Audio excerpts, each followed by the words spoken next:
Esta nunca ha sido dictadura, señores. Esta es dicta blanda. ¿Qué secretos puede ocultar un hombre que gobernó con mano de hierro durante casi 2 décadas? ¿Cuánto poder puede concentrarse sin dejar rastro? ¿Y qué sucede cuando el velo de la historia comienza a levantarse, revelando no solo represión, sino riqueza y manipulación a escala continental? Augusto Pinochet, nacido en 1915 en Valparaíso, se forjó en la disciplina de la Academia Militar Chilena.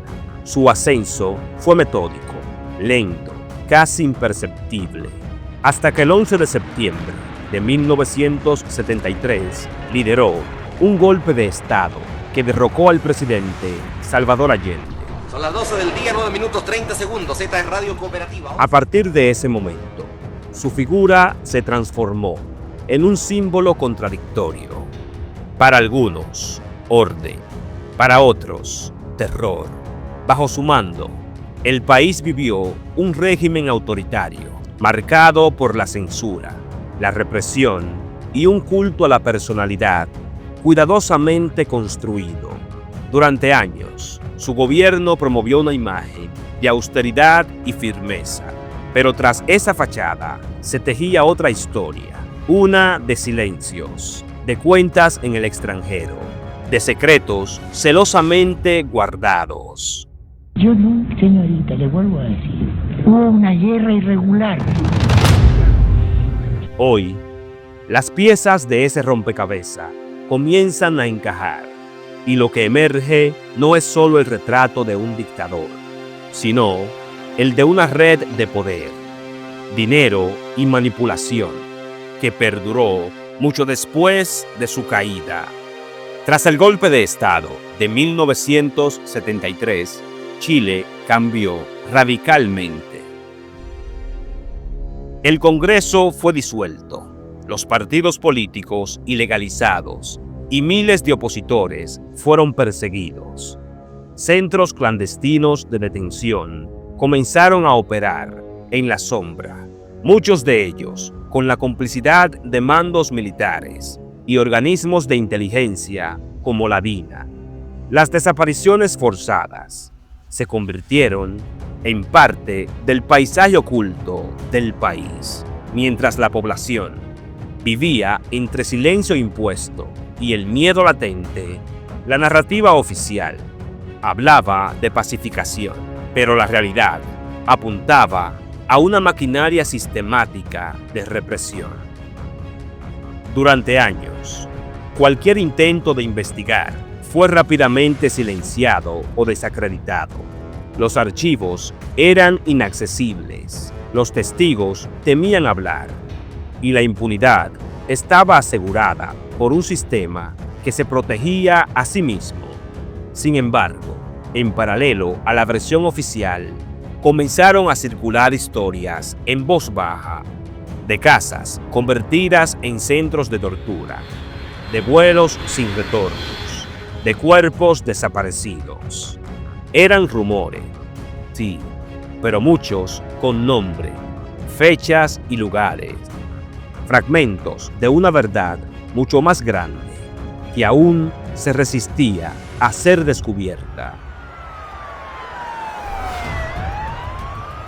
Uno de los elementos más inquietantes fueron los indicios de que no todo el aparato represivo respondía a motivos puramente ideológicos. Algunas operaciones, según documentos desclasificados años después, tendrían motivaciones económicas, intereses personales o alianzas internacionales poco claras. El régimen no solo castigaba al disidente político, también protegía a quienes sabían demasiado o castigaba a quienes amenazaban con exponer secretos que trascendían la política. La sombra del régimen no era solo militar, era también económica y diplomática.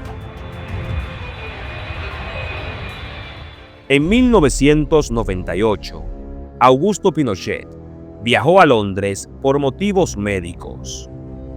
Lo que parecía un retiro tranquilo tomó un giro inesperado cuando fue arrestado por el juez español Baltasar Garzón, acusado de crímenes contra la humanidad. El mundo entero fue testigo de algo inédito. Pinochet se encuentra detenido en Londres. ¡No nos sueltes, weón! Aunque finalmente no fue extraditado y regresó a Chile, el proceso marcó un antes y un después. La figura de Pinochet ya no era intocable. Durante esas investigaciones internacionales, comenzó a emerger un escándalo aún más inesperado: el descubrimiento de una vasta red de cuentas bancarias secretas a nombre de Pinochet.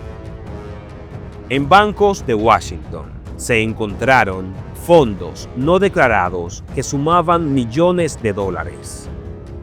Las autoridades chilenas, estadounidenses y europeas empezaron a rastrear los orígenes de ese dinero.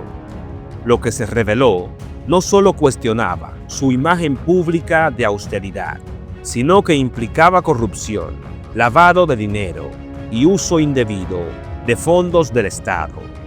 Las pruebas eran contundentes: documentos falsos, identidades múltiples y estructuras financieras opacas utilizadas para ocultar una fortuna personal construida durante su gobierno. El mito del soldado austero se derrumbaba ante una red sofisticada de evasión fiscal y enriquecimiento ilícito.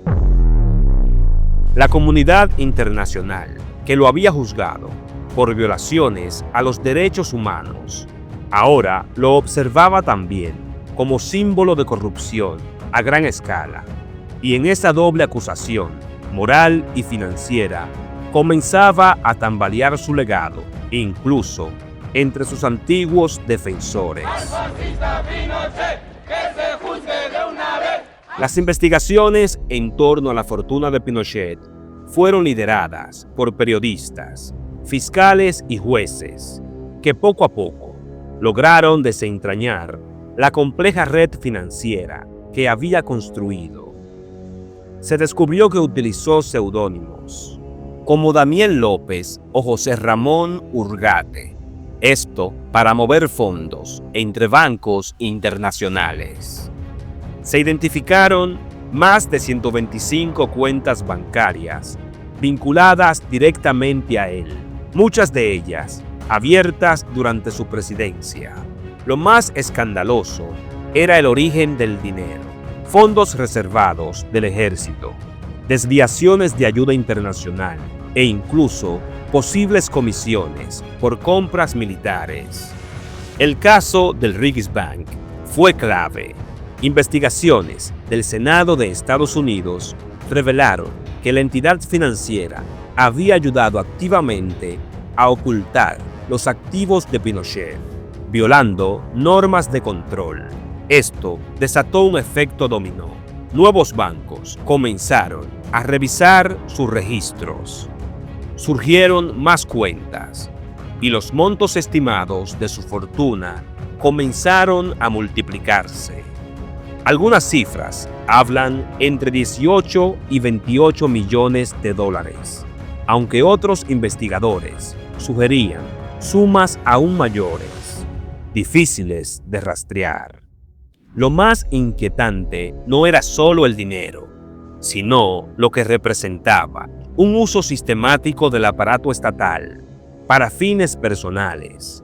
La red financiera de Pinochet era un reflejo del poder que concretó durante su régimen. No era solo represión o control político, era también acumulación silenciosa de riqueza. A través de esa fortuna, mantuvo influencia, incluso después de dejar el poder, financiando su defensa legal y asegurando lealtades.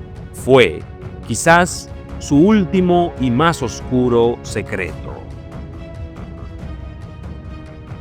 Con el paso del tiempo, lo que alguna vez fue solo sospecha se convirtió en verdad judicial. Las investigaciones no solo confirmaron la existencia de la fortuna oculta de Pinochet, sino también la complicidad de instituciones y altos mandos militares en su encubrimiento. Sin embargo, el avance de la justicia fue lento y fragmentado.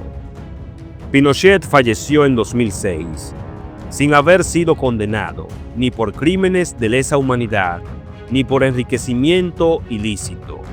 Su muerte dejó un vacío legal, pero también una herida histórica. ¿Cómo hacer justicia cuando el principal acusado ya no puede responder? En Chile, su figura sigue siendo motivo de división. Mientras sectores aún lo defienden como el hombre que salvó el país del comunismo, otros lo recuerdan como el dictador que nacionalizó la violencia y el saqueo.